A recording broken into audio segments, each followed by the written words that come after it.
Let's start with an overview of where we are and where we should go from here. And I'm going to turn first to Stephen Gutwillig for the Drug Policy Alliance, who is very actively involved in the Prop 19 campaign and all other kinds of drug reform efforts here in California. Steve, That's and go. 5 minutes start. No, right. Man, is it great to be here this morning and have all of you here to talk about these next steps for reform in the state, and particularly where we are in the wake of the history-making initiative that we saw in the state last year. And so I'm going to just say a little bit about where we are. I think we're actually in a pretty great place. That where we are in the world that was created by Proposition 19 is marijuana legalization is now squarely in the mainstream of American politics, where it belongs. That the national media are now willing to cover, actually eager to cover this issue, despite, in the wake of decades of what was like a de facto mainstream media blackout and even talking about this issue. And perhaps most importantly, we have forged an unprecedented coalition in support of marijuana legalization, which we'll be talking about in a panel this afternoon, what the new face of that coalition looks like that is arguably a national model.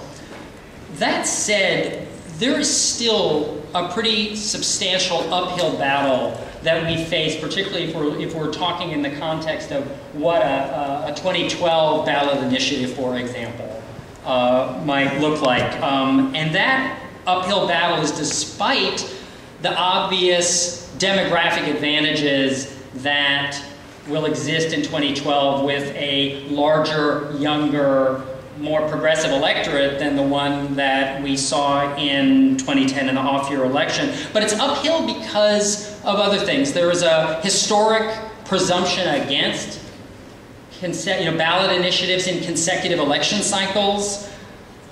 The opposition will arguably be more seasoned, just as we are, and potentially more intense. The mainstream media will arguably be more skeptical than they were the first time around and will report that way. But even more importantly, the uphill battle involves the vote itself, right? We not only need to get our own house in order, because obviously we all don't agree yet on what a next initiative should look like, but even more importantly, outside this room, there is far too much soft support within the electorate, within the stakeholders in the state, the people who are going to vote, who should otherwise be supporting, and particularly thinking about support from women and communities of color. And so I'll just end by saying that DPA's orientation around this process is to support the most sweeping version of ending decades of failed marijuana prohibition that can actually win. Finding the sweet spot between pushing, ending criminalization, and what the voters of this state are actually willing to support. So within that, there's for us, there's a primary principle, which I just sort of named, which is ending criminalization, removing marijuana from the criminal justice system, ending mass arrests, expanding personal freedom. So for us, that principle will mean that we're interested in supporting, allowing, making sure that whatever the opposite of marijuana prohibition looks like, that it allows cultivation for personal use, an expansion of personal freedom, that we challenge this thing that came up in the last election around, it was called employer rights, this notion that your boss should be able to fire you for what you do on your own time, even if it has absolutely no impact on your performance in the workplace. And we're interested in making sure that we do everything we can to protect young people from further criminalization, because they're young people are already the focus of so much law enforcement scrutiny, and if particularly if you're looking at 18, 19, and 20-year-olds who are going to sort of fall through the gaps, we have to make sure that we do everything we can to keep that from happening. And then there's just a last thing, which is we think it's really important that we do everything we can to acknowledge our obligation in this movement and this campaign in California, that we acknowledge our obligation to the national movement. And that means that we not only just have to draft well and run a good campaign, but we have to anticipate and consider what the inevitable federal response is going to be, because there is going to be one, whether California or Colorado or some other state is the first state to end marijuana prohibition at the state level. There's going to be blowback from the feds and conceivably from neighboring states or other states around the country. There's going to be some kind of backlash. What we do, we have a family obligation to make sure that what we do and how we run this campaign and what the reform is that we're looking for can withstand that kind of backlash, because it is not inevitable. Those of you who have been in this movement a lot longer than I have know, particularly in the 70s, that if one state just simply ends prohibition at the state level, the dominoes are not necessarily just going to fall one after another across the country. We have to think about what we do here and its impact at the national level. Looking forward to this whole conversation today. Thank you all for being here. Thank you very much. Our next speaker will be from Americans for Safe Access, Duncan. I think everybody knows around here. Has been on the forefront of the ongoing war here regarding medical access in Los Angeles. Don.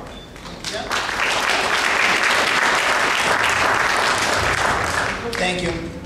Good morning, everybody. Thank you for coming today. My name is Duncan. I'm the California Director of Americans for Safe Access, and I'm also a 10-year veteran of the medical cannabis industry. And so when I saw the title of the panel, Where We've Been, Where We're Going, I thought, wow, well, we've come a long way. And let me also say that when I look at where we're at, I'm very excited about where we're at with medical cannabis. I don't think many of us thought 15 years ago that we'd be this far along. And in 2004, when I moved to Los Angeles, I certainly did not think this city would be moving forward. And despite the controversy here, the city has moved forward. And in fact, one of the victories we can claim here in Los Angeles is that we have consistently, over the last 4 to 5 years, beat back efforts by our city attorney's office, 2 successive city attorneys, to ban medical cannabis. And so while we don't have a perfect ordinance, in fact, we don't even have a very good ordinance, we certainly have not had a ban or an indefinite moratorium. And so we're going to keep fighting away at City Hall and keep fighting in the courts to improve that. But when I look at where we're at for the patient's sake, I think that we're in an even better position.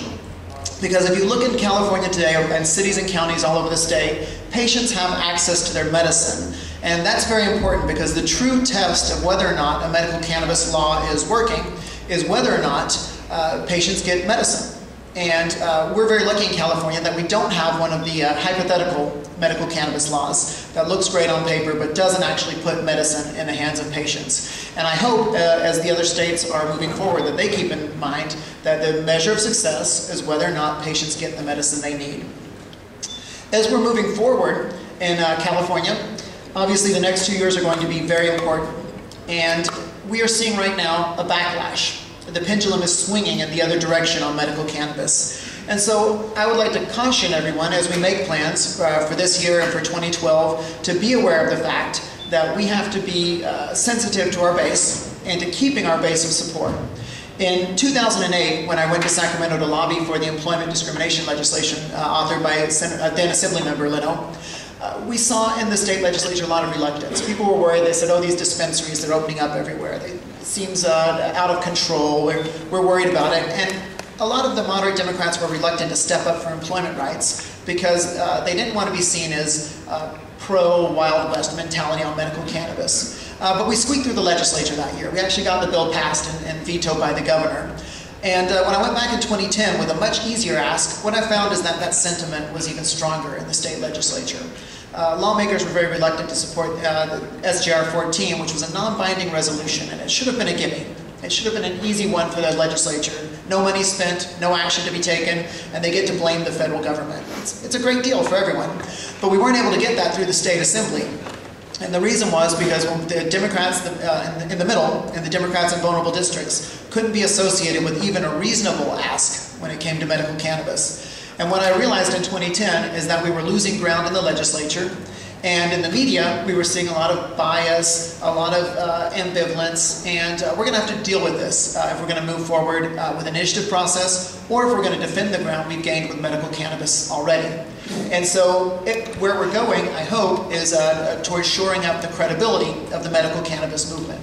Now, obviously, this has to do with people in the industry and in the movement behaving properly. And I know Americans for Safe Access and many organizations are working on that. But I think it's also very important that we maintain integrity of our messaging and of our actions when it comes to medical cannabis and non-medical cannabis. Because advocating for the legalization of marijuana is a good thing.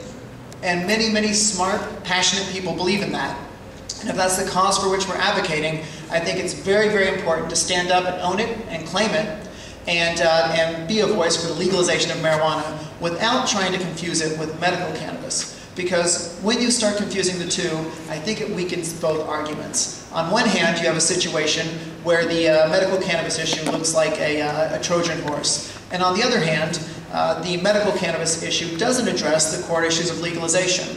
And so while there's a natural partnership between these two issues, I think we always have to keep in mind as we move forward in developing initiatives, in our legislative proposals, and in our strategy, that these two things are and of necessity have to be two separate issues. Well, thank you very much. Thank you, Don. Our next speaker will be from our other co-sponsoring organization here, the Marijuana Policy Project, Sarah Lovering.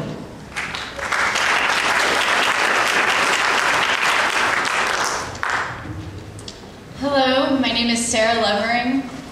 I'm a development officer for the Marijuana Policy Project.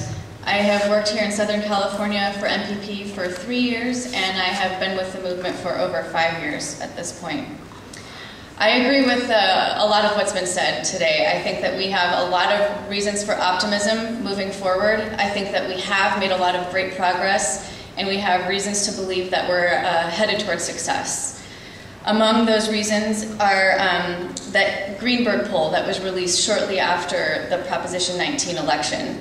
And among the results that they found that 50% of California voters believe that the use of marijuana should be legal, regardless of however they felt on Proposition 19. It also found that 31% of the people who voted no on Proposition 19 do believe that marijuana should be legal, but oppose some specific aspects of the legislation, of the initiative. And finally, it found that if youth voters had turned out in that election in the same numbers that they normally turn out in a presidential election, Proposition 19 would have been statistically tied.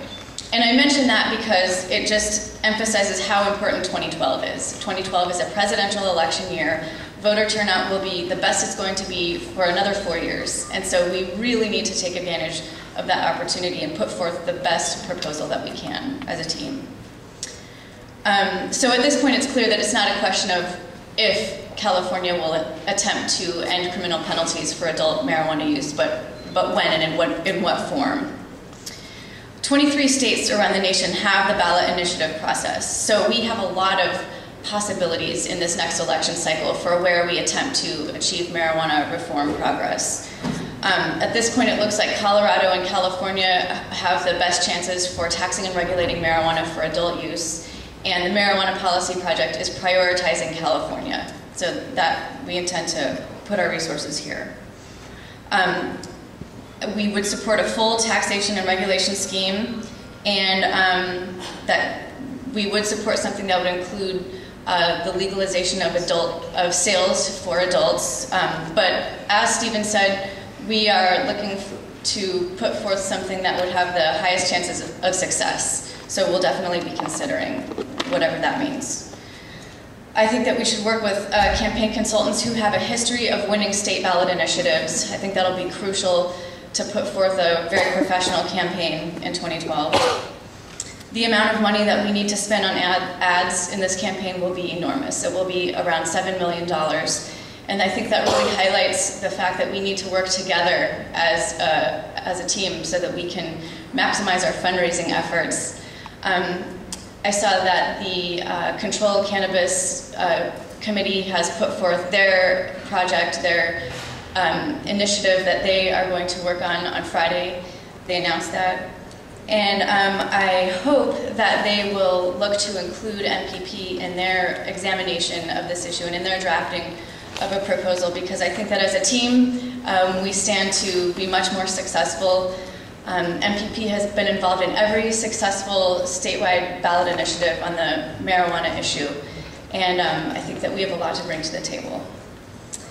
I'm really glad that we're all here today. I think that with your participation in this process, we do have high prospects for success on this issue, and we owe it to the rest of the nation to show them how it can be done.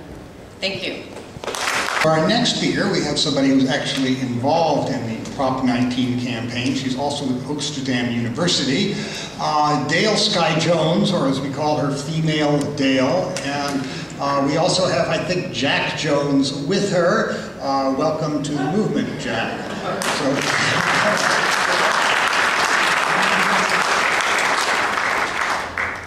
Yes, indeed. We have the littlest advocate here, our little spokesbaby. So Jackson Wolf, yes, he's mostly asleep, so we'll see if I make it through. Good morning, Los Angeles. How are you? I miss you. Good morning, LA. Right, I knew you had it in you. Keep awake this morning. I appreciate you taking the time to come out here. You are officially coming to the table, and he has been quiet this entire time. I just appreciate you taking the time. This is not about Prop 19 anymore, although it did receive 4.6 million votes. We were only about 350,000 shy. It's an unprecedented coalition. If you give me 2 seconds.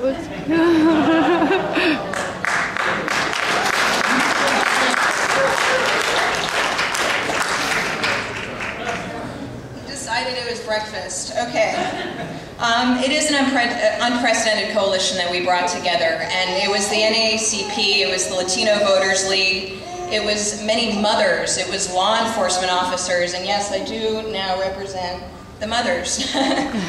So this should be interesting for, no, he's not a prop, I swear. It was a total accident. Well, no, not an accident.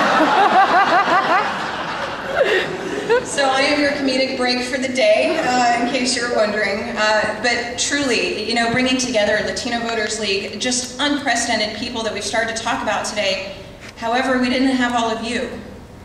And while we had many of you, and several of you, worked your hearts out to try to get the message across, it wasn't about Prop 19, it was about educating people about cannabis. We didn't have all of you. In fact, there were several of you that, you know, were here. It's not about 19 anymore, we're just starting. And as Sarah mentioned, we just announced yesterday, it was a very soft announce, we didn't put out anything big, but we're trying to coincide it with these conversations that we're having with the medical cannabis community. Because the one thing that we know is that the most important part moving forward is protecting medical cannabis patients.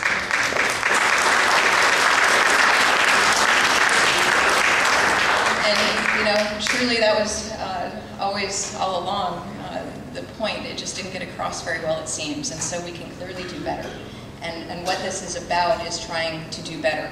That old adage of making everyone happy all of the time, not going to happen probably, but most of you, most of the time, just might. Because what we have to move forward's got to work for San Diego just as much as Oakland. It's got to work for the Green Triangle just as much as Los Angeles. And it's also got to work for the medical cannabis patients, their advocates, and the soccer mom that lives next door. One thing that I do know, other than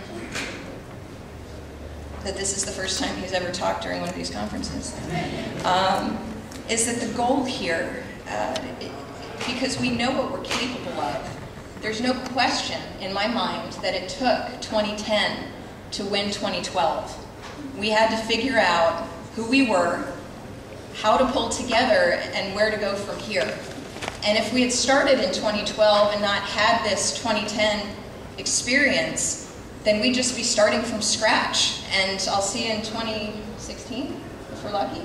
But then what's the economy? What's the future? What's the conversation in that many more years? Who's the president? What's the policy? So we have this opportunity now, and I appreciate the experiences and also the feedback that I've received from so many of you, and I hope it doesn't stop. What we're here today to do is hear from you, to listen, to invite you to the table.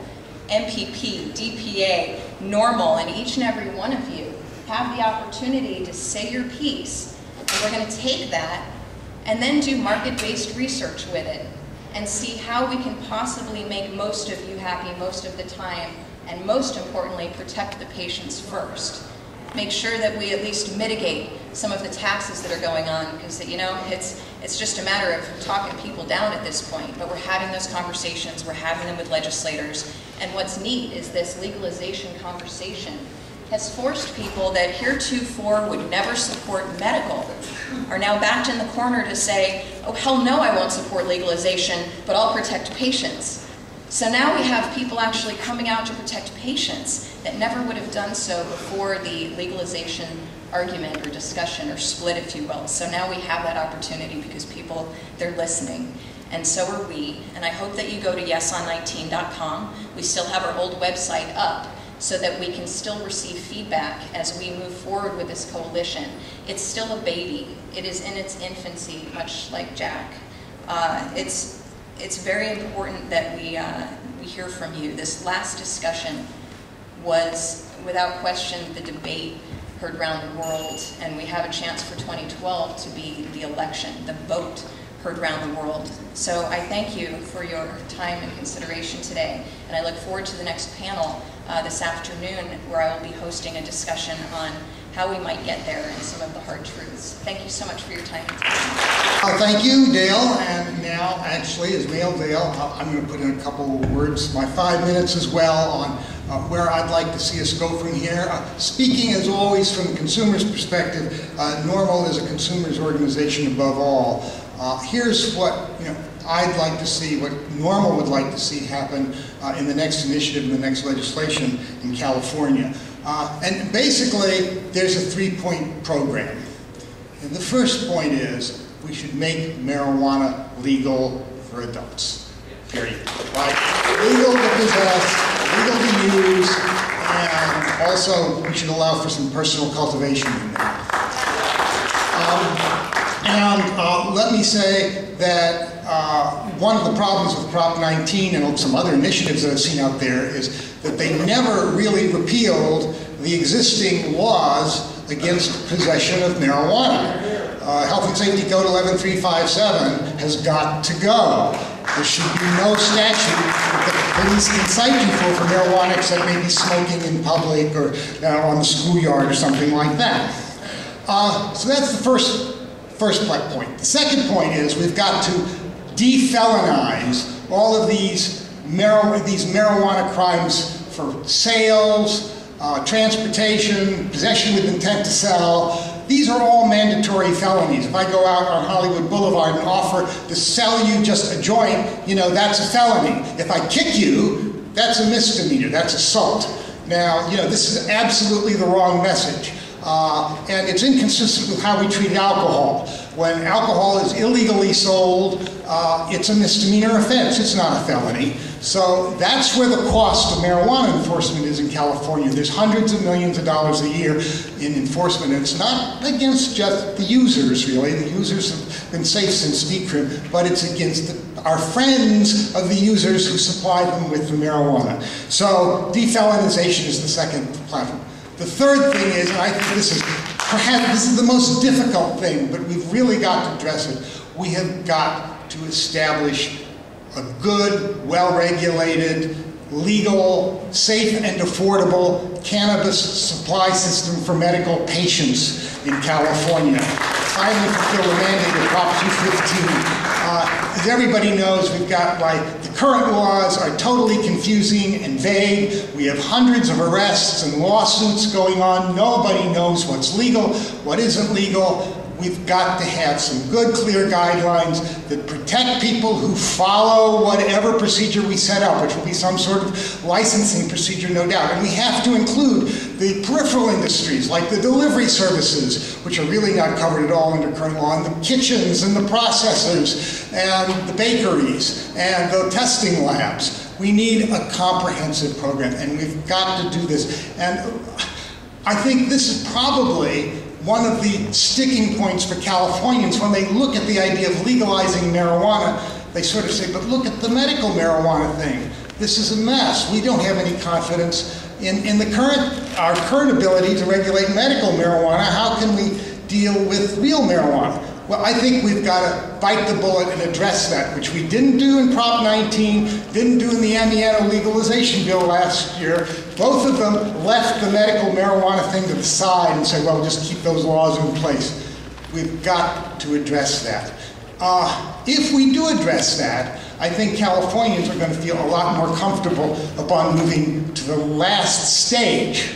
And this brings us to step 4, which I don't believe is necessarily practical in the short term, which is actually legalizing adult use sales to all comers over the counter. I think it's clear, the federal government has made it clear that they will tolerate any legal system of medical cannabis, state-regulated system. They've also made it clear, and they made it clear in the campaign, that they do not want us to go beyond that. One of the virtues of the medical cannabis system is that currently, really the only people who can get it are Californians who've gone to the trouble of going to a doctor. If you open up sales to just any Tom, Dick, and Harry who flies in from New York City or Hawaii or from Japan, you're going to set up a situation which I don't think the federal government is going to tolerate, and I'm certain that they will seek an injunction against anything that tries to establish legally regulated adult use sales. So, if there is a provision to that effect in the initiative, it's got to be completely separable from everything else. Because we can expect that to be tied up in the courts. But those first 3 points that I brought up before, legalizing adult use, fixing the medical marijuana system, and defelonizing, can all be done with no problem at all. And let me say, if we do just simply legalize personal use of cannabis without the adult use sales, then we can have clubs where people can come out in the open publicly and engage in marijuana smoking. We can have hotels and resorts and restaurants where people can use marijuana, adults can use it publicly, and I think that will make the California more comfortable with moving on to the final stage of actual legal adult use sales, which I think is inevitable, but will probably take some changes in federal law. So, that much said, we have some time now for some audience questions. Testing? Okay, great. The 3 complaints I've heard most often from the legislative offices and also in the community and local government have to do with the sort of unchecked proliferation of medical cannabis collectives, which should not be a problem in a community, but it does create public concern. And then, of course, lenient doctors are a complaint I hear very often. And then there's the old standby we've been dealing with all the way back to 1996. These people just don't look sick. And those are the things I think that are fueling the backlash. So what we need to do to address that, I believe, is to have a regulatory model that reassures people that what's happening in the state of California is what the voters intended. And what Dale and I are referring to is the potential blowback from a successful legalization initiative in whatever state is the first to do that. And Drug Policy Alliance and NORML and potentially MVP all agree that the number 1 priority here is ending criminalization. And Dale Gieringer put that very well. It's like, it is not necessary to set up legal adult sales of marijuana to address the single biggest issue that we identify, which is removing marijuana from the criminal justice system. It is desirable. It is desirable and potentially politically necessary to have an alternative to prohibition itself. However, we consider taking marijuana out of the criminal justice system, ending mass arrests, incarceration, eliminating marijuana felonies to be the #1 priority. So it's both not necessary and potentially invites a kind of federal interference that is going to be potentially the most dangerous kind, right? Which is a kind that actually stops the momentum for reform in its tracks. And we just have to be very careful about that. I agree with Dale that there is going to be some kind of federal response in whatever state is the first to end prohibition, particularly if they replace it. Like, we have the right, as Dale says, just end the end arrests at the state level for any offense that we want. That's within our rights. We don't have to conform with federal law. If we go the next step and legalize adult consumption and sales, legalize sales for adults, the feds are going to do something, and it depends who's president. It depends, what their political calculation is, and what that interference looks like is going to have enormous consequences to the movement nationally. Again, just to address the question about the blowback, I think the #1 factor in blowback that I have seen from the beginning has been neighborhood groups that get pissed off at one particular bad operating collective out there. Time and again, we've seen a situation where you'll have a cannabis cooperative will set up locally, and then half a dozen more will open up, and there's no problem, and then the 7th guy opens up, and all of a sudden there's some sort of a scene there. There's some rowdy kids coming in there. They interfere with parking. My God, that's the biggest crime I can think of down here. Or they're too close to a school, and then the neighborhood groups get roused, and they have enormous influence on city councils and boards of supervisors. And it only takes one rotten apple to really spoil a whole barrel. Don? That's absolutely true. We also have to remember the role that law enforcement and media play in the backlash, because of course in Los Angeles, in Eagle Rock in particular, LAPD actually went soliciting complaints. They went looking for people to complain about medical marijuana collectives. And of course, once the media gets their teeth in a story, it's sometimes hard to drop it. The mood in Los Angeles changed a couple of years ago when SoCal Connected did an expose on the dilemma with the city council and the city attorney's office and the collectives and who was to blame. And the mood of the city changed. And so we have to be aware of that media coverage as well. It's going to really shape how people feel. And then just one last point on this, because there is the experience on the ground dealing with a lot of the kind of squeaky wheels and that kind of backlash that exists at the neighborhood level. The research that has been done by MPP, by Greenberg, Rossner, Quinlan, for Peter Lewis, has indicated that support for medical marijuana in the state of California is higher than it's ever been.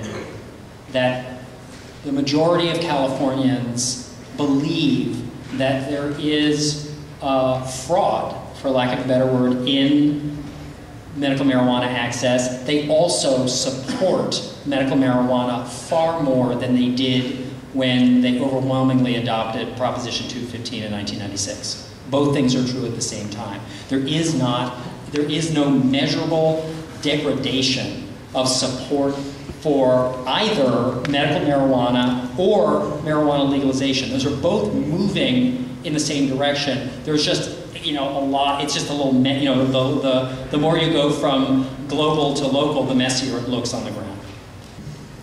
Joined the movement, so to speak, when I was 18 in 1970 when my father was running for governor against Ronald Reagan, and I got arrested for suspicion of possession.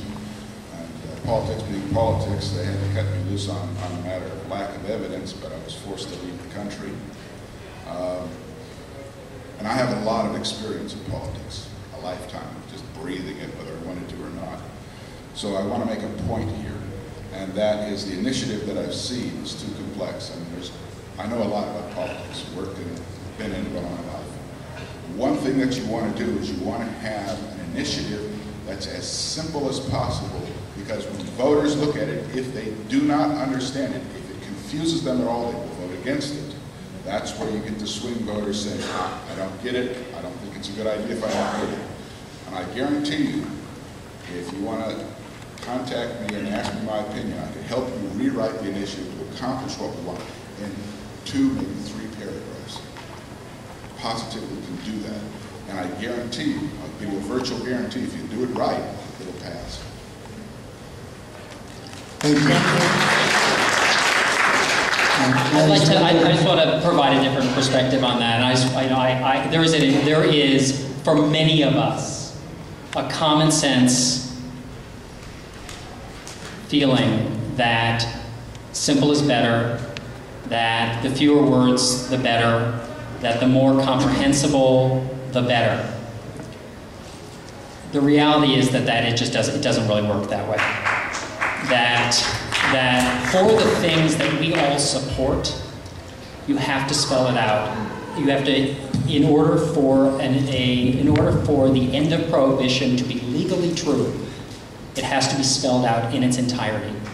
You have to, in order for us to get what we actually want, there have to be no loopholes. And you can get, a lot of lawyers in the room, and they'll all disagree on exactly how to do that, but at the end of the day, you have to spell it out. And beyond that, the overwhelming majority of the people who vote for these initiatives don't read it anyway. They have no idea what's in it. When Sarah described one of the findings following Proposition 19, which is that a significant number of people who voted against Proposition 19 support marijuana legalization in theory. But she misstated, sorry to put you on the spot, what the poll actually found. It didn't say, we don't know why they voted against Prop 19. It was, and I'll tell you that my sense of what's in the research is that it wasn't specifically about the content of the initiative. There's no way to prove that. In fact, the opposite is probably true.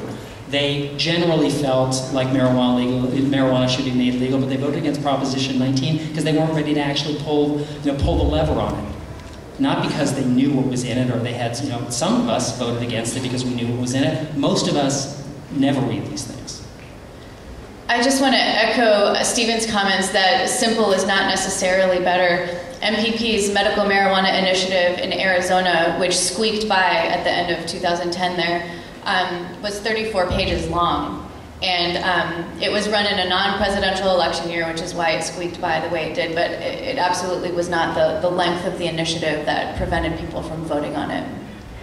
We can hear you, lady. I got a couple of questions. I want to comment one thing on the Arizona initiative. It squeaked by. It was the votes, the absentee votes that went in favor. And who normally votes absentee? Elderly people. So it was the older people that voted for medical marijuana. So let's not write off the older people voting yes on legalization either.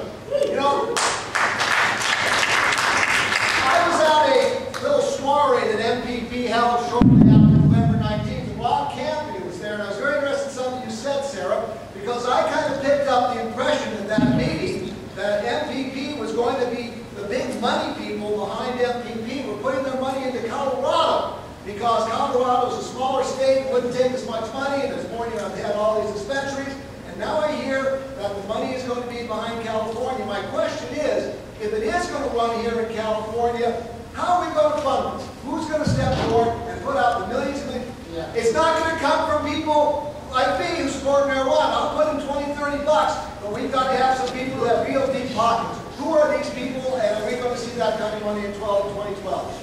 Well, I think a lot of the people will be the same people we saw come out of the woodwork for the Proposition 19 campaign. I think those people didn't support Proposition 19 because, they were so gung-ho about the specifics of that measure. They want to see adults have access to legal marijuana, and they think that, they stand behind it in principle. So I think a lot of those same people will come out of the woodwork, but I think that it falls on all of us here, too, to chip in whatever we can, even if that means $20 or $30. That makes a difference.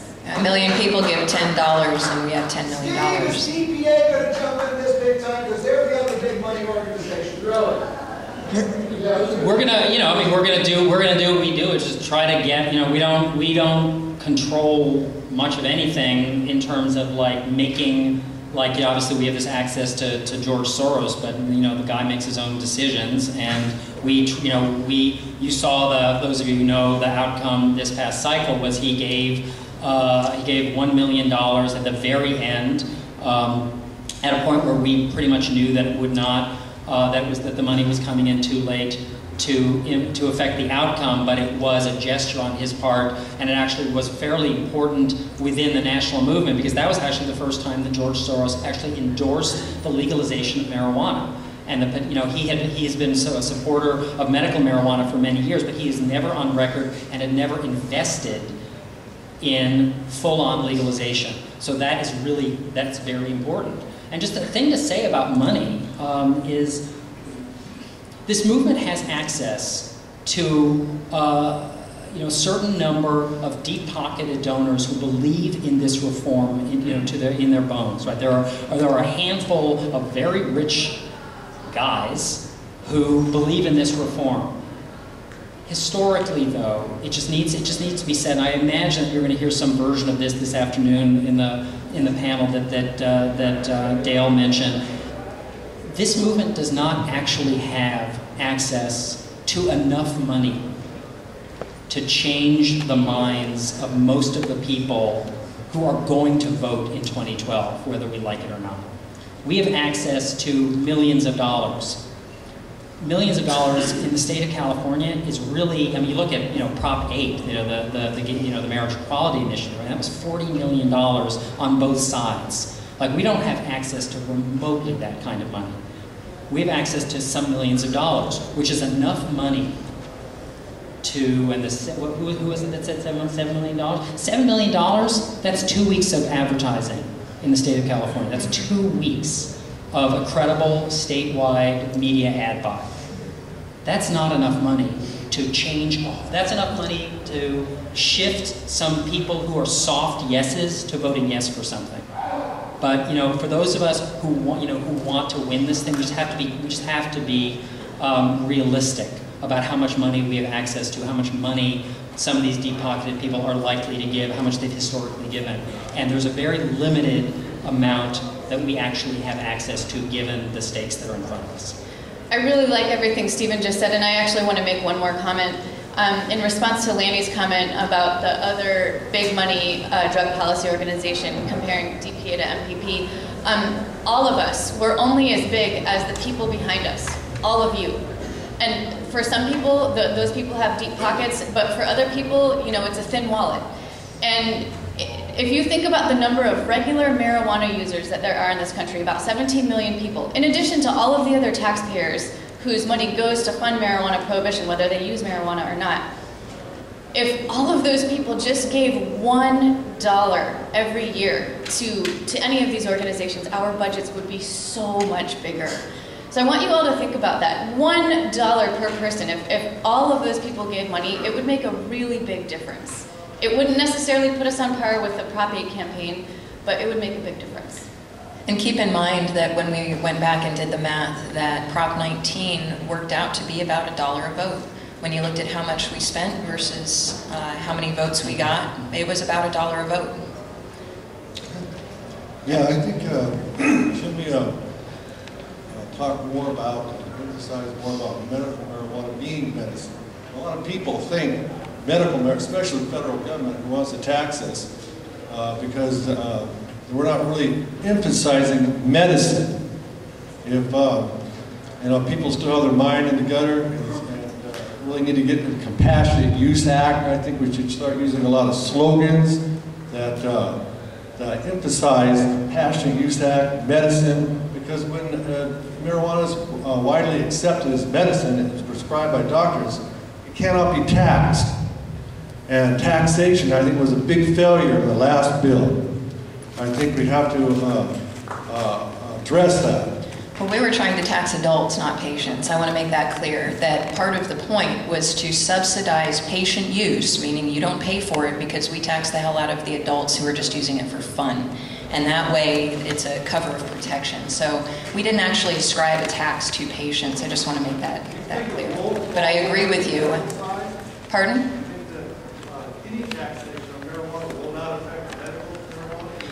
Well, what we were hoping is that the adults would pay for the patients. Yeah, I want to emphasize also the California Normal's position is that we shouldn't be taxing medicine I agree. Beyond the current sales tax, which is charged for herbal medicines anyhow, and marijuana should be treated as an herbal medicine, so the sales tax under California law is appropriate. But beyond that, we think the taxation is an issue for adult use, and it's actually sort of a carrot to lead the people to want adult use if we can offer some good tax money from it. And if I may also, make no mistake that as we walked in to have these conversations with many of these legislators, we didn't bring this subject up.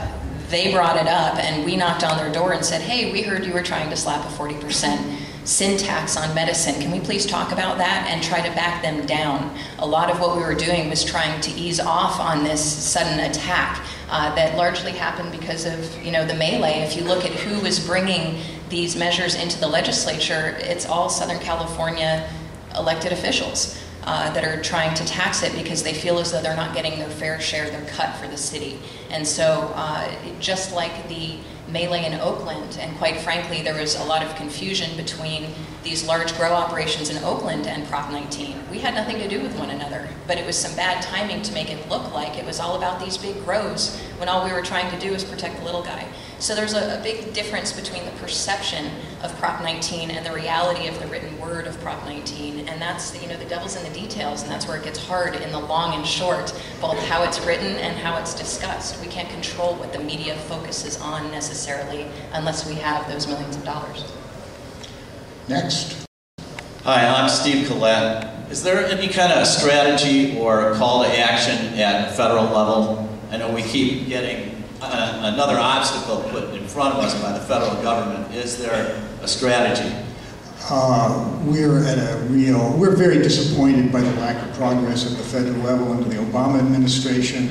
As you may know, NORML and some other ACER and some other groups have a rescheduling petition that's been in with the federal government since 2002 that the Obama administration has not answered yet. They reappointed the DEA Commissioner, Michelle Leonhardt, as if it's business as usual. They have done absolutely nothing to allow the kind of control studies they say are necessary to moving marijuana to another schedule. There's been no agency review of the obviously bankrupt federal regulations.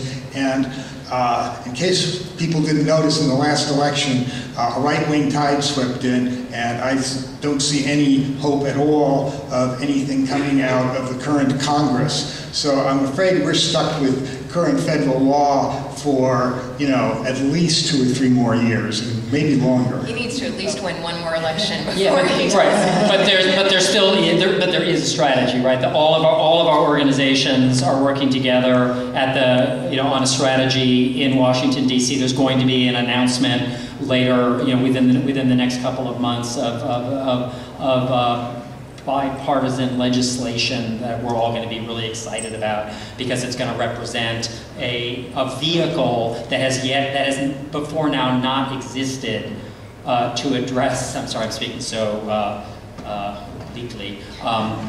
But there's going to be an announcement that we're all going to be excited about. But we all agree with Dale that what's been going on, the nearly 100 raids of medical marijuana dispensaries that have occurred under the Obama administration in California and Michigan and Montana and elsewhere are just unacceptable, and that this is a contradiction of the very policy that Attorney General Holder announced in 2009, and that there's the pushback is incredibly important. But Dale is right that the momentum at the reform is going to happen somewhere along the lines of the way alcohol prohibition ended. It's going to require the sort of death by 1,000 cuts state by state. For the feds are not going to lead on this. Congress is not going to lead on this, but they will follow once the writing is on the wall. And as you mentioned, there are several different fronts, and it depends on your interests or how it might affect you. But we are looking at some efforts to reschedule and also tax reform. on a national level. The NCIA, the National Cannabis Industry Association, is working on trying to alleviate tax pressures on the dispensaries that are trying to provide safe access, because now they're going after back taxes and saying you can't claim your costs. And you can't be in business if you can't claim your costs. I mean, try to run a restaurant without being able to claim the cost of your employees or the food that you purchase. So that directly affects patients as well. So there's multiple fronts, there's multiple forms of attack, and some of them are a little bit more subtle than others, but in the end, you know, we're all moving in the same direction, and that's largely what this is all about, is most of us agree most of the time, 95% of the time, we agree with where we're trying to go. And I appreciate just how we're going to get there. Yeah. Hi, I'm Allison Adams. I'm an attorney for two collectives, one in Dana Point, California, and one in Los Angeles.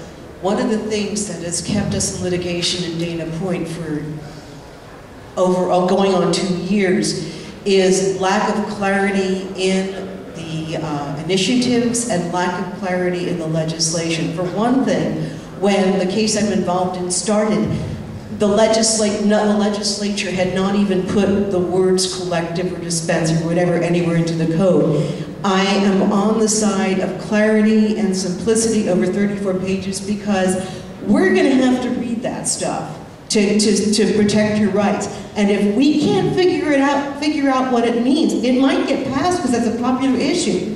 But if you can't figure out what it means, if you can't read it, read the initiative in probably about 5.5 minutes, which is all the time a judge is going to give it,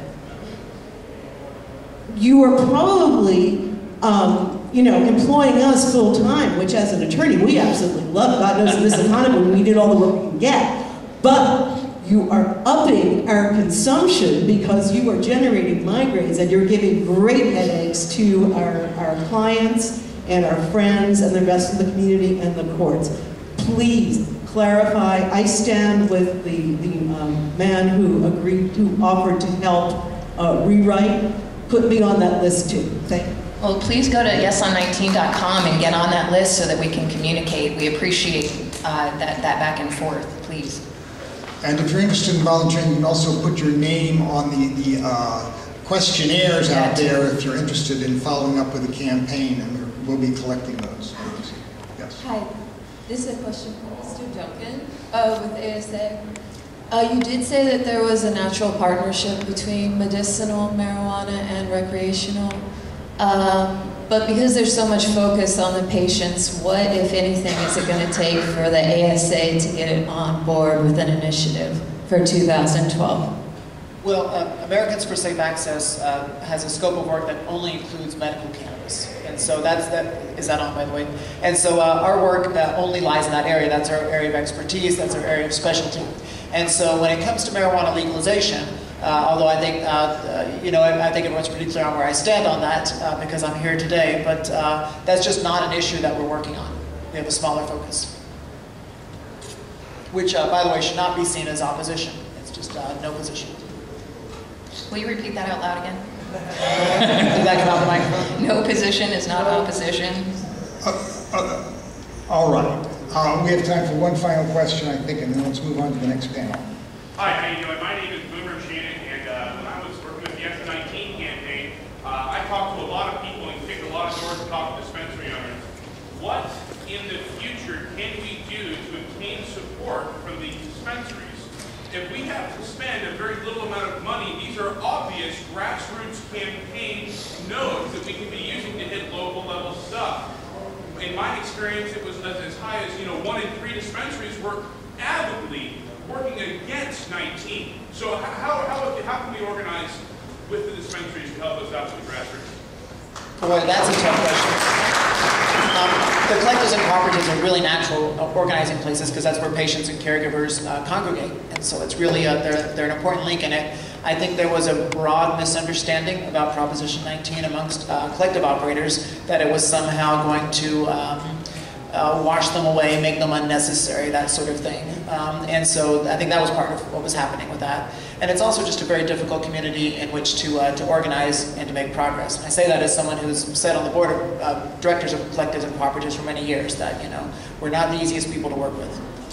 Yeah, I do think it would be helpful for us to build on the existing system of dispensaries rather than try to propose something entirely new that nobody has any notion what it has to do. We have a well-developed distribution system here already, and we need to ground it better in the law.